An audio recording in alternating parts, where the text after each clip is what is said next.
Olá, olá pessoal, estamos de volta aqui para falar agora do petróleo, né, da margem equatorial do Brasil, né, que vai lá de Natal, no Rio Grande do Norte, até lá no Oiapoque, gente.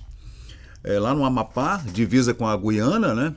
Gente, é incrível porque a gente tem enormes reservas de petróleo nessa região, e a Guiana já está explorando, né? E o Brasil ainda está dependendo de IBAMA e de regulamentações, legislações. Você vê como é que o Brasil é um país anticomércio, antinegócio. O brasileiro, não sei o que acontece.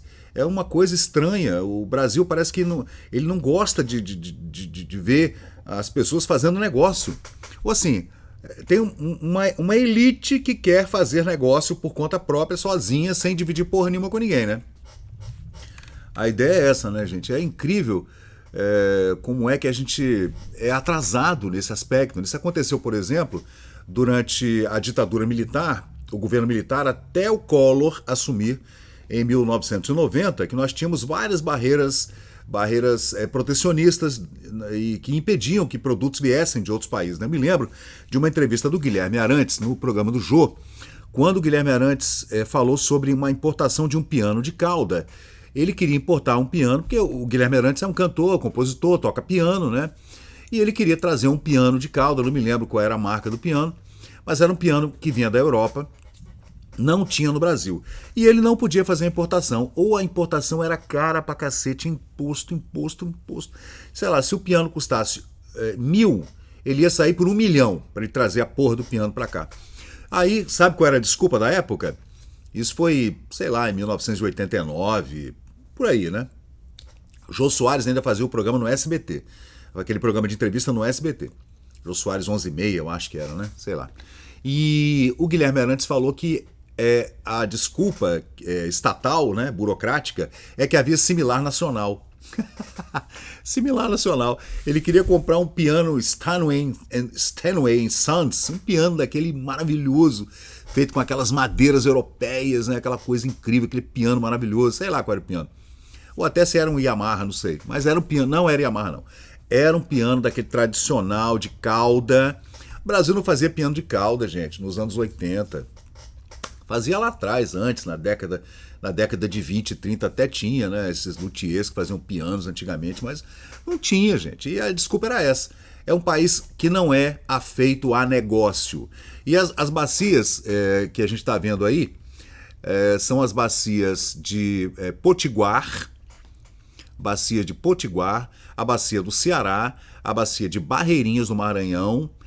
Tem o Piauí também, tá, pessoal? Essa bacia do Ceará é Ceará e Piauí, tá? A Barreirinhas é no Maranhão, Potiguar, claro, Rio Grande do Norte, né? A bacia do Pará, Maranhão, né? Que pega uma parte do Maranhão e uma parte do Pará, né? E a bacia da Foz do Rio Amazonas, que é ali entre o Pará, Marajó, a ilha de Marajó e o Amapá, né, gente? Aí tem petróleo pra cacete. Aí essas ONGs internacionais falando dos índios da Amazônia que seriam prejudicados se caso houvesse exploração desse petróleo, porque ali os índios nadam a 200 quilômetros para dentro do mar. Caraca, gente. Não tem índio nessa região litorânea não, pessoal. Se tem, são pequenas comunidadezinhas de pescadores que eles não adentram. Gente, o petróleo está lá para dentro, 200, 300 quilômetros para dentro do oceano. Não existe porra de índio ali, gente. O pessoal viaja demais, né? Mas, claro, eles querem fazer um certo protecionismo estatal para defender, claro, interesses econômicos de meia dúzia, né, pessoal? Claro. Aí tem banqueiro envolvido, óbvio, tem petrolíferas internacionais, e o povo da região fica fodido, não consegue fazer nada, porque existem essas barreiras, né, que acabam ferrando com todo mundo e não ajudam ninguém. Agora, vamos ver, o que aconteceu na Guiana é que a Guiana já está explorando esse petróleo, né, gente? E a Guiana é francesa, né? Não, holandesa. Tem a Guiana francesa, a Guiana holandesa. Vamos olhar aqui no mapa, no Google Maps, quer ver? Agora não fala Guiana francesa, nem Guiana inglesa mais, né? Mudou, os nomes lá mudaram. de uns anos para cá. Sei que é lá no Oiapoque, né? E tá aqui o Google Maps. Cadê? Tá aqui o Google Maps. Fecha aqui. Tá aqui, gente. Aqui tá a ilha de Marajó, né? Na foz do rio Amazonas. Aqui é Macapá, que é a capital do Amapá, né? Aí tá aqui a Guiana Francesa e a Guiana, né? Guiana Francesa, o Suriname e a Guiana, a antiga Guiana inglesa, ou holandesa, né? Ou Suriname, que é. Aí, gente, isso aqui tudo é petróleo, tá, pessoal? Aqui é uma junção entre o Mar do Caribe e o Oceano Atlântico. E essas bacias que vêm aqui desde o Rio Grande do Norte, passando pelo Ceará, Piauí, né, passando pelo Pará e chegando até aqui no Maranhão, Pará, chegando até aqui no Amapá, e passando por Marajó também, né? Aqui é onde deságua o rio Amazonas no oceano, tá, pessoal? Aí tem essa preocupação que haverá uma interferência no rio Amazonas, que os índios da região estariam prejudicados e tal, né? Cara, é bizarro demais, né? Mas o que aconteceu? O que é essa margem, né? É uma faixa, então, marítima, litorânea gigantesca no norte do Brasil, entre o Amapá e o Rio Grande do Norte, chegando até lá em Natal, né? Então tem enormes reservas de petróleo e gás natural, semelhante às do pré-sal, e são locais inexplorados, tá? São locais, gente, que ainda há pouca população. Esse nortão aí do Brasil ainda é muito, muito pouco populado, tá? Assim como é o centro-oeste, né? Ainda é muito pouco populado. A maioria da população do Brasil está no litoral, todo mundo sabe disso, né? Agora tem as controvérsias, né? Ecossistemas sensíveis, tartarugas, aquela rãzinha que não pode, que vai matar uma rã, que ela vai ficar em extinção, redução de emissões de carbono, recifes e índios, manguezais, a fauna, a flora, biodiversidade. Gente, é bizarro demais, né? Então, são 5 estados, é Amapá, Pará, Maranhão, Piauí e Rio Grande do Norte. As bacias são Foz do Amazonas, Pará, Maranhão, Barreirinhas, Ceará e Potiguar, como eu falei. Na situação atual é que está todo mundo brigando, aí tem a ministra Marina Silva, né, que faz oposição e não sei o que, mas tá vendo lá o pessoal se ferrando. Em contrapartida, o Lula, governo do amor, ele quer explorar, tá? Nesse ponto acertou. Quando o cara acerta, a gente tem que falar bem, né? É ladrão, vagabundo, cachaceiro, mas quando acerta a gente fala, acertou, né? Ele quer fazer essa exploração aí, mas o pessoal ainda está brigando. Mas a Petrobras parece que, eu estava lendo aqui, parece que conseguiram então uma liminar, eu acho, estão brigando aí, né? Petrobras se aproxima da possibilidade da licença para a foz do Rio Amazonas com nova aprovação do IBAMA. Você vê como é que tem uma entidade, né, governamental que acaba atrapalhando tudo. Tá aqui, ó.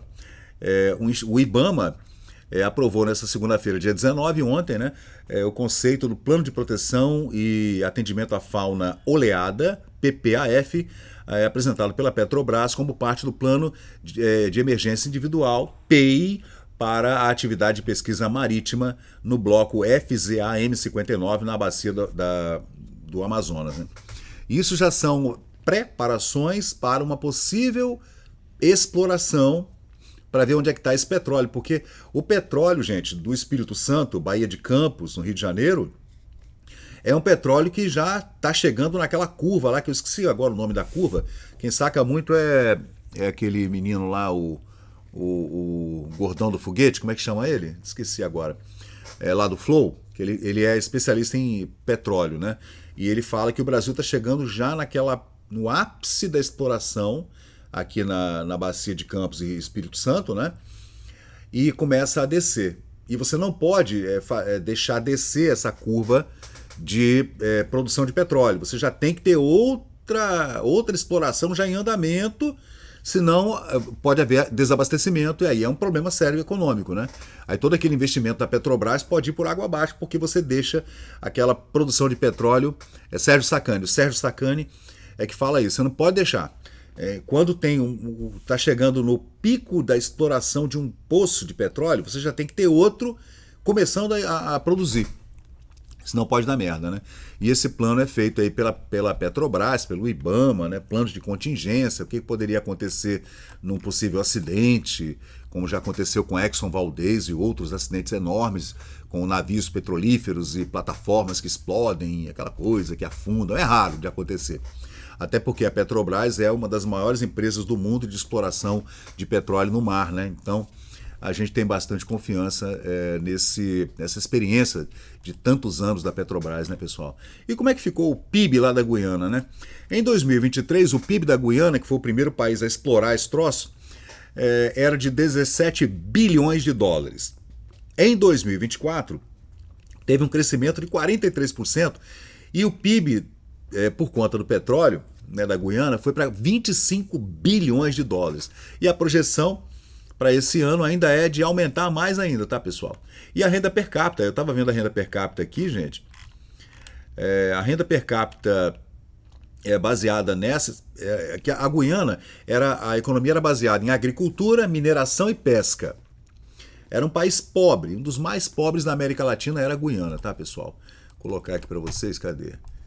Tá aqui a Guiana, o Suriname e a outra Guiana. A Guiana francesa, Suriname e a outra Guiana. Era um país paupérrimo, pessoal, paupérrimo, né? Aí veio a ExxonMobil e o bloco Stabroek e descobriram o petróleo em 2015. Aí a renda per capita subiu, gente. Ela foi de 4.300 dólares, a renda per capita das pessoas, né, por conta do petróleo, foi agora para 30 mil dólares. É a maior renda per capita da América Latina, uma das maiores do mundo. A Guiana saltou de 4.500 para 30 mil, superou Brasil, Argentina, México, tudo por conta do petróleo. Então, gente, é isso aí. Tem que explorar mesmo, tem que liberar esse troço e vamos explorar esse petróleo aqui, porque, gente, é petróleo que não acaba mais, tá? E o pessoal falando, papai que falava, né? Quando meu pai estudou Seu Jaime, né? Quando ele estudou na escola técnica, lá nos anos 1940, 50, quando ele era ainda adolescente, e depois que ele saiu da escola técnica, ele tinha um professor que ele fez escola técnica, ele fazia mineração, tinha várias tecnologias lá, né? Que tinham aulas, né? É uma escola bem diferenciada mesmo, né? A Escola Técnica do Brasil. A ETV, que era a Escola Técnica de Vitória. Ele falava, o petróleo vai acabar em 100 anos, né? Hoje a gente sabe que tem petróleo para 1 milhão de anos. 1 milhão de anos tem petróleo no mundo ainda. Mas vamos lá, pessoal, é isso aí. O que vocês acham? A pergunta é, tem que explorar o petróleo da margem equatorial brasileira, sim ou não? Vocês estão preocupados com índios, com tartarugas, com não sei o que lá, fauna, flora, não sei o que, não confiam na Petrobras, ou seria muito bom para o Brasil, porque o PIB aumentaria substancialmente, o Brasil se tornaria um país muito rico se nós descobríssemos, talvez, a maior reserva de petróleo do mundo, quem sabe maior até do que a Arábia, né? A Arábia Saudita, né? Então valeu, pessoal. Por favor, curta, compartilha, comente e vamos em frente. Valeu! Então, pessoal, valeu, obrigado por acompanhar o vídeo até o final. Se você gostou desse conteúdo, deixa aí o seu like, porque isso ajuda muito o canal a crescer. Aproveita agora para se inscrever, ativar o sininho de notificações. Sua opinião e seu comentário são muito importantes para nós seguirmos melhorando aqui o nosso conteúdo. Valeu, gente, eu sou Fábio Pirajá, muito obrigado e até o próximo vídeo.